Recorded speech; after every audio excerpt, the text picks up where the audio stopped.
So hi guys, welcome back to my channel. आज की movie का नाम है सुमति। मूवी शुरू होती है और हमें दिखाया जाता है गांव का नाम कलेली, जो केरल और तमिलनाडु की सीमा के जंगलों के पास बसा हुआ है। गांव वाले इस बात से डरते हैं कि सुमति से रात में गुजरना खतरा है। कहा जाता है कि जितने लोग वहां से रात में गुजरे हैं उनमें से कई के साथ कुछ अजीब अलौकिक घटनाएं हुई थी। मुख्य पात्रों में अप्पू है, गाँव का लड़का जो वीडियो कैसेट का शॉप चलाता है। बचपन से उसके ऊपर एक अफवाह है कि अप्पू ने मालू नाम की लड़की की मदद की थी भागने में, जो कि अप्पू के गांव की ही है। इस घटना के बाद गांव वाले उस अफवाह की वजह से अप्पू को सम्मान नहीं देते और उसका नाम बदनाम हो गया है। महज मालू का भाई है जो सेना में है। वह गांव वापस आता है और उसे यह पता लगता है कि उसके परिवार और गांव वालों की आंखों में अप्पू पर शक है कि शायद उसने कुछ गलत किया है। अप्पू और गांव की अन्य महिलाएं जैसे भामा, शिक्षक आदि की पारस्परिक कहानियां भी विकसित होती हैं। भामा शुरुआत में अप्पू द्वारा बचपन की एक लड़की के रूप में देखी जाती है, पर जैसे जैसे कहानी आगे बढ़ती है उनके बीच प्रेम और समझ बढ़ती है। सुमति की आत्मा से जुड़ी लोक कथा में यह है कि सुमति गर्भवती थी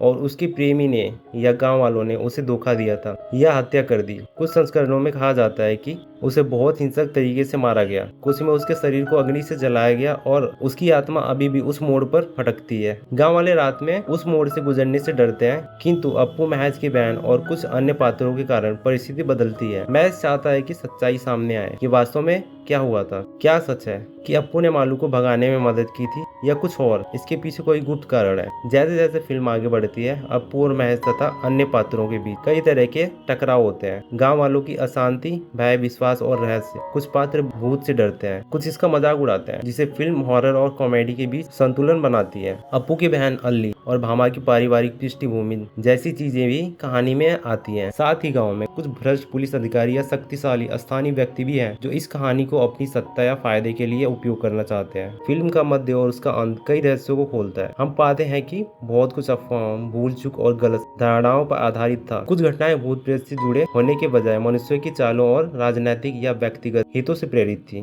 भूत आत्मा, सुमति का चरित्र, उसकी पीड़ा और मृत्यु का सच धीरे धीरे सामने आता है। यह स्पष्ट होता है कि सुमति स्वयं एक पीड़ित थी और गाँव वालों द्वारा बनाई गई भय की कहानी समय के साथ बढ़ गई है। कई मृतक जुड़ गए हैं। आखिरकार अप्पू और महज किसी तरह से सामना करते हैं। गांव वालों की धारणाएं, आत्मा की कहानियां और अतीत की भूलों के बीच फिल्में संदेश भी देती है कि कभी कभी डर और मिथक सिर्फ लोगों की सोच और अनसुलझे अपराधों से उत्पन्न होते हैं, न कि सिर्फ अलौकिक शक्तियों से। इसी के साथ मूवी समाप्त हो जाती है। कैसी लगी आप सबको ये स्टोरी? अगर अच्छी लगी तो वीडियो को लाइक, चैनल सब्सक्राइब और बेल आइकन प्रेस करना ना भूलना। Thank you. मिलते हैं नेक्स्ट वीडियो में।